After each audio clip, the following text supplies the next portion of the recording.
आज हम केजरीवाल के घर पर आए। केजरीवाल जी, आप अपनी मंत्री का इस्तीफा दो, नहीं तो हम ये हथकड़ी लेकर आए हैं। कहो तो हम उनको यहाँ से लेकर जेल के अंदर बुझाते हैं, वहाँ पर आप दिल्ली की जनता को जवाब दो। किसी को दिखाने के लिए हम केजरीवाल के दफ्तर पर आए हैं। वो फ्री के चक्कर में पूरे दिल्ली का बेड़ा गर्क कर दिया है और वो पैसा पहले पंजाब में लगाया और पंजाब की जगह कहीं हिमाचल, कहीं मध्य प्रदेश, वो सब पागल बना रहे हैं कि सारा फ्री। अरविंद केजरीवाल नौटंकी कहते हैं, आपको मनीष सिसोदिया चोर लगता है। तो अरविंद केजरीवाल जी, दिल्ली पूछ रही है क्या शीला दीक्षित जिसने दिल्ली को बनाया वो चोर लग रही थी आपको?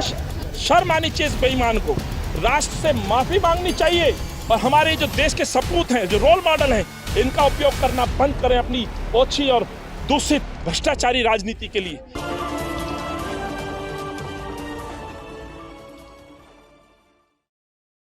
दिल्ली की केजरीवाल सरकार की मुसीबतें एक बार फिर बढ़ती नजर आ रही हैं। दरअसल दिल्ली के उपराज्यपाल विनय कुमार सक्सेना ने नई एक्साइज पॉलिसी के खिलाफ सीबीआई जांच की सिफारिश की है और साथ ही आरोप लगाया जा रहा है कि केजरीवाल सरकार ने नई एक्साइज पॉलिसी के जरिए शराब लाइसेंसधारियों को अनुचित लाभ पहुंचाया है।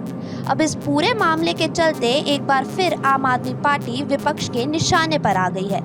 आम आदमी पार्टी पर बीजेपी के बाद अब कांग्रेस भी हमलावर होती दिख रही है। दरअसल कांग्रेस कार्यकर्ताओं ने आज दिल्ली के आईटीओ पर स्थित आम आदमी पार्टी मुख्यालय के बाहर जमकर हंगामा किया और आबकारी मंत्री मनीष सिसोदिया के इस्तीफे की भी मांग की। में ये क्षमता है, मेरी बात मानो, सरकारी लाइसेंस होते थे, आज तुम हरियाणा की नकली दारू, घटिया दारू, उसकी क्वालिटी कितनी डाउन होगी। आप दारू पीने वालों से पूछो, मेरी बात तो सुनो मेरे भाई, आज मेरी बात सुनो।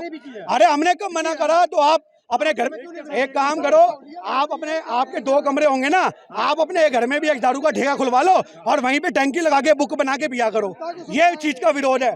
आप शराब के ठेके ऑन रोड होते रहे, आज गली गली में खोल दिए। भाई परचून की दुकान है, मेरी बात सुनो। हाँ बिल्कुल, बहन बेटियां निकलती हैं, बहन बेटियां निकलती हैं। अच्छा ऐसे तो आप ये चलो जीपी रोड आपके घर के बगल में खुलवा दूं, आप खुलवा दूं, मेरी बात सुनो। ऐसे वो एक दिल्ली के कोने में आपके घर के बाहर खुलवा दूं, आपको गवारा होगा? दुनिया में 36 मर्द सुबह शाम आएंगे, उसके बाद पूछूंगा कि आपकी बहन बेटी वहां से निकल पा रही है।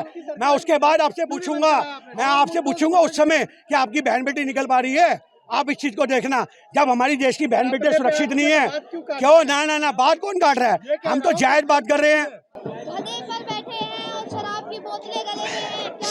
आज केजरीवाल की कथनियों करनी दिल्ली की जनता के सामने आ चुकी हैं, उजागर हो चुकी हैं। उसने दिल्ली की जनता को जो नशे के अंदर धकेलने का काम किया था, लेकिन हमारे अनिल चौधरी जी हमेशा उनकी आवाज को उठाते रहे कि आबकारी नीति में घोटाला हो रहा है, आज लाइसेंसों के अंदर घोटाला हो रहा है, लेकिन उनकी बात को आज अनदेखा किया। लेकिन आज जब एलजी ने आदेश दिया कि जाओ और इनकी निष्पक्ष जांच करो, जो 142 करोड़ रुपए का जो घोटाला किया गया, जो 2 नंबर के लाइसेंस दिए गए, उनकी निष्पक्ष जांच हो। आज हम केजरीवाल के घर पर आए। केजरीवाल जी, आप अपनी मंत्री का इस्तीफा दो, नहीं तो हम ये हथकड़ी लेकर आए हैं। कहो तो हम उनको यहाँ से लेकर जेल के अंदर बुझाते हैं, वहां पर आप दिल्ली की जनता को जवाब दो। किसी को दिखाने के लिए हम केजरीवाल के दफ्तर पर आए हैं। बिल्कुल केजरीवाल को भी इस्तीफा देना चाहिए। वो कहते हैं कि पंजाब को नशा मुक्त कर देंगे, पंजाब को तो वो नशा मुक्त कर रहे हैं। वो सिर्फ जीतने के लिए किया था ये प्रोपेगेंडा, और दिल्ली को नशा मुक्त बना दिया। जो छोटे छोटे बच्चे, अब यूथ जिनका टाइम था पढ़ाई करने का, अपनी एजुकेशन देखने का, अपनी सर्विस करने का, वो बच्चे आज शराब के नशे में पड़े हुए हैं। उनके माँ बेचारी, उनकी जो बहनें हैं वो बेचारी रोती रहती है, मदर को फादर इतना पीटते हैं, उनका बुरा हाल कर दिया। इसने केजरीवाल ने कुछ किया नहीं। इनकी करनी और कथनी में अंतर है। जो काम किया है वो सिर्फ कांग्रेस पार्टी ने किया है।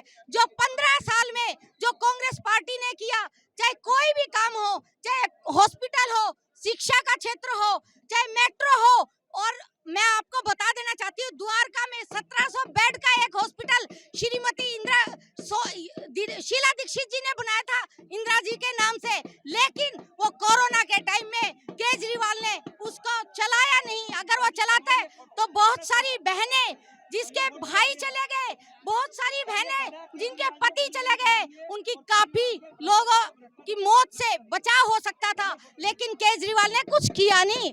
उनकी करनी कथनी में अंतर है।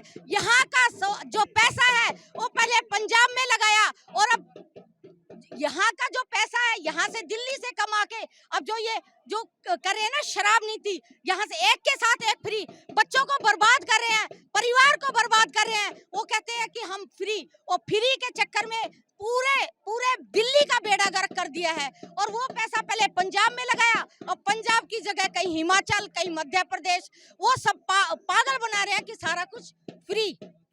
अगर भाजपा ने इस जांच को ईमानदारी से होना दिया, कोई भाजपा ढोंग ढोंग ढोंग अभी तक बचाने का काम भी वही कर रही थी। अब ये सिर्फ बार्गेन है, ये इनका समझौता होगा। समझौता क्या है? उत्तराखंड गोवा में भाजपा हार रही थी, आम आदमी पार्टी गई, हारती भाजपा को जिताया, समझौता पूरा हो गया। अब ये भी एग्रीमेंट होगा जिसे हम नहीं चाहते, इसीलिए हम मांग कर रहे हैं 3 महीने में जांच पूरी करो। एग्रीमेंट अब हिमाचल और गुजरात को लेकर है, अब वहाँ चुनाव है। ये जो जांच सीबीआई की ये फुटबॉल बनेगी और अंजाम तक नहीं पहुंचेगी, हमें लग रहा है। सिर्फ चुनाव निकलने का इंतजार किया जाएगा, और फिर अरविंद केजरीवाल गोवा उत्तराखंड की तरह हिमाचल गुजरात जाएंगे, भाजपा को जिताएंगे, वापस जांच खत्म। केजरीवाल जी कह रहे हैं कि जितने अच्छे काम हम करते जाएंगे उतने झूठे आरोप हमारे पे लगते जाएंगे, क्या कहना चाहिए? नहीं, अच्छे काम शीला दीक्षित जी ने नहीं किए। फ्लाईओवर की दिल्ली, मेट्रो वाली दिल्ली, हरी भरी दिल्ली, हाँ, लेकिन क्या किया? क्या आज मनीष सिसोदिया के लिए कहते हैं अरविंद केजरीवाल नौटंकी, कहते हैं आपको मनीष सिसोदिया चोर लगता है। तो अरविंद केजरीवाल जी दिल्ली पूछ रही है क्या शीला दीक्षित जिसने दिल्ली को बनाया वो चोर लग रही थी आपको?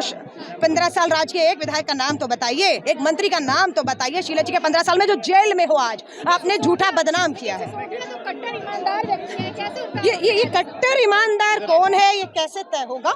जांच होने दीजिए। अगर आप कट्टर हैं तो डर क्यों रहे हैं जांच से? जो है बजट में बढ़ोतरी भी हुई है। बहुत अच्छा, आप महिला हैं, मुझे खुशी है आपने ये सवाल पूछा है। हमारी दिल्ली की महिला बहनों से पूछिएगा, आपको ये बजट में मुनाफा जो हुआ है ये मंजूर है कि एक शराब की बोतल के साथ एक फ्री?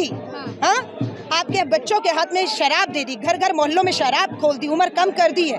आपको शराब की राजधानी से कमाया गया ये मुनाफा मंजूर है? अरे लात मारेगी दिल्ली की महिला बहनें। देवली की महिला बहनों ने रिहायशी इलाकों में शराब ठेका खुलने का विरोध किया और उनको महिला मार्शल से पिटवाया गया है। आप दिल्ली की महिलाओं से पूछ कर आइए, बताइए अरविंद केजरीवाल दिल्ली की महिलाओं को ये मुनाफा। साथ ही दिल्ली प्रदेश कांग्रेस कमेटी के अध्यक्ष चौधरी अनिल कुमार का साफ तौर पर यही कहना था कि ये कांग्रेस की मांग का ही असर है कि उपराज्यपाल ने लागू शराब नीति में हुए भारी भ्रष्टाचार की सीबीआई द्वारा जांच की सिफारिश की है। साथ ही अनिल कुमार का ये भी कहना था कि सच को छुपाया नहीं जा सकता। सच यही है कि दिल्ली सरकार पूरे तरीके से भ्रष्टाचार में लिप्त है और सत्येंद्र जैन के बाद अब मनीष सिसोदिया की गिरफ्तारी भी तय है। लेफ्टिनेंट गवर्नर अनिल बैजल साहब ने जांच क्यों नहीं की, ये बड़ा विषय है। आज एलजी साहब ने ये जांच रिकमेंड की है, मैं आभार व्यक्त करता हूँ, देर आए दुरुस्त आए कहता हूँ। लेकिन दोनों सरकारों से प्रश्न पूछना चाहता हूँ कि आखिर इतने तादाद में लाइसेंस कैसे जारी हुए? डी नोटिफाइड सड़कें जो हैं, जो अधिकार भाजपा के मंत्री के पास है, वहाँ दुकानें कैसे खुली? 16 विधानसभाएं ऐसी थी जहाँ मात्र पहले 5 दुकानों को लाइसेंस दिया गया, यानी खुले तौर पर शहर की पहचान शराब माफिया की बना दी। 21 साल में शराब पीने का अधिकार दे दिया। शर्म आनी चाहिए इस बेईमान को। राष्ट्र से माफी मांगनी चाहिए और हमारे जो देश के सपूत हैं, जो रोल मॉडल हैं, इनका उपयोग करना बंद करें अपनी ओछी और दूषित भ्रष्टाचारी राजनीति के लिए। बंद करें ये। यही वो मंत्री है जो कहा करता था ना गाड़ी लूंगा, ना घोड़ा लूंगा, ना सुरक्षा लूंगा।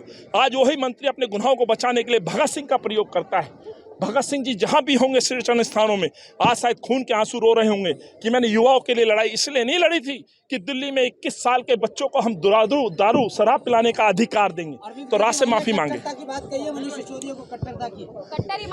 ये सत्येंद्र जैन को भी कट्टर कहा गया था। इनके जो तोमर जो 420 में जेल गए उसको भी कट्टर कहा गया था। इनके जो खाद्य मंत्री संदीप रहे उनको भी सर्टिफिकेट दिया था। 80% मंत्रियों को सर्टिफिकेट दिया गया था। अमानतुल्लाह को भी सर्टिफिकेट दिया था। और प्रकाश जरवाल जो 3 महीने जेल में रह के आए हैं टैंकर माफिया के साथ, उसको भी सर्टिफिकेट दिया था। 80% मंत्री जेल जा चुके हैं। 38 MLO पे संगीन आरोप है। चीफ सेक्रेटरी को पीट सकते हैं 7 साल में, और क्या देखेंगे? दिल्ली को बर्बाद कर दिया इस व्यक्ति ने। हमारी मांग है इसको बर्खास्त करें और जेल में डालें। अब आप एलजी विनय कुमार सक्सेना के सीबीआई जांच की सिफारिश को किस तरह देखते हैं, हमें इस वीडियो के कमेंट बॉक्स में जरूर बताइएगा और देखते रहिए हिंदुस्तान दर्पण।